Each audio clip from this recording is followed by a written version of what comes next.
I just wanted to warn that this could be triggering for some who are in or have been in an abusive relationship. So 17, don't ask him questions about his actions or question his judgment of integrity. Remember, he is the master of the house, and as such will always exercise his will, fairness, truthfulness. You have no right to question him. 10, you may have a dozen important things to tell him, but the moment of his arrival is not the time. Let him talk first. Remember, his topics of conversation are more important than yours. 18, a good wife always knows her place. These are quotes from an article in a 1950 Good Housekeeping magazine. Although we have come in a long way from then, have also been stuck in time. My name is Erin. I'm a mother to 4 amazing young girls. I work nights. I'm an active member of UCW Local 401, and I'm a domestic abuse survivor. I can say my abuser never got physical. His words were his fists.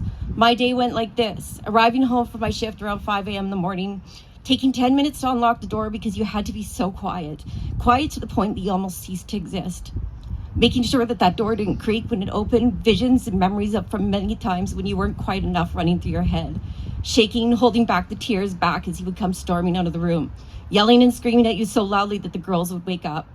They are at the point that they know to stay in their room, their pillows soaked with their silenced cries. Hearing their father call their mom horrible names, his words still in my head 8 years after I left him.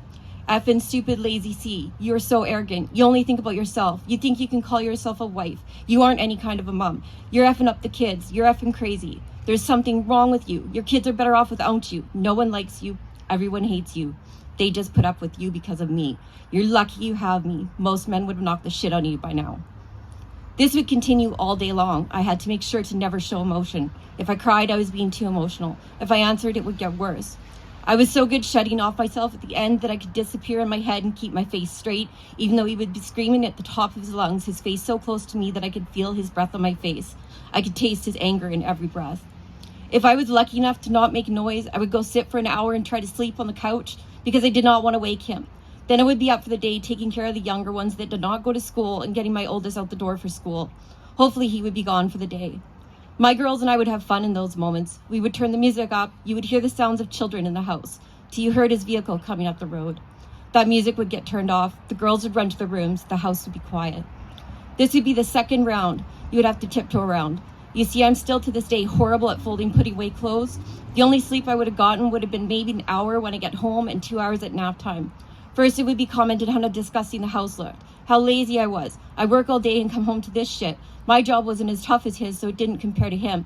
Whatever I was cooking, his comment would be, "What is that smell?" while making a face and go to his room.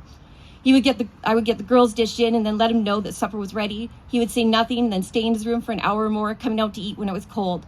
Then it would lead to him telling me he was sick of my attitude. He knew there was a dozen of girls just waiting to have what I had. He dumped them all and chose me. Why was I so disrespectful of him? Then he would leave to hang out with his friends, coming back in time for me to get maybe 45 minutes of sleep before my shift started. I did not realize at the time that this was abuse. I'd never even heard the term gaslighting until after I left him. He did that all the time. Just as an example, telling me you can go to sleep. My mom wants to have the girls over for supper. Then he would take the girls to his mom and tell her, "I'm so busy at work and Erin refuses to get out of bed to feed them.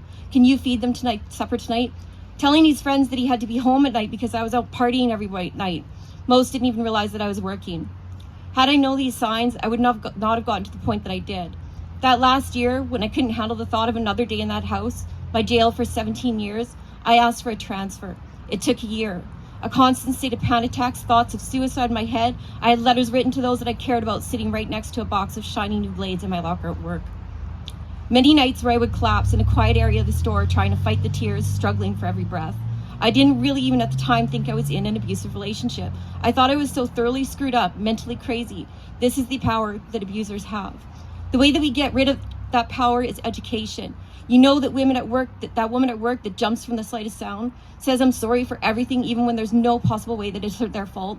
Always afraid to suggest or say anything because they don't understand just how amazing, smart, and beautiful they are. She needs people to see that, to acknowledge that and help her work through what she's going through. Education and talking is what will solve this. Thankfully, I can say that because of my battle fought by my union, UFCW Local 401, we got some amazing language, and that has passed as a resolution at the provincial, national, and international levels. I encourage everyone to take whatever they can to learn about this epidemic, We can leave the days where a husband is your master, your struggles and opinions aren't important, and a good wife knows her place. Change it to husbands and wives are equal. Your thoughts and struggles matter. A good husband and wife knows how to love without control. I dream that for my girls, they can break the chain. Earlier, you've heard about the courses from Jill Shillabeer from Edmonton Women's Shelter. I urge everyone who could be in a position to recognize signs of abuse to attend these workshops so they can do whatever they can to help victims become survivors. According to Canadian statistics from 2019, roughly every 6 days a woman is killed by her partner, which means 60 women were dying per year before COVID. Now, since then, we've been told those numbers have grown, but we have yet to see the statistics. Sadly, most statistics are underrepresented because the most don't report the abuse. Suicides are not taken into account unless the abuser commits suicide after he kills his partner. And last year, we lost 2 officers in a domestic violence call, Constable Travis Jordan and Constable Brett Ryan. Domestic violence is serious. Domestic violence is deadly. I ask that we have a moment of silence to honor those deaths while some colleagues of mine lay some flowers representing those members, those women that have passed, along with the 2 blue roses representing the 2 cops. Thank you.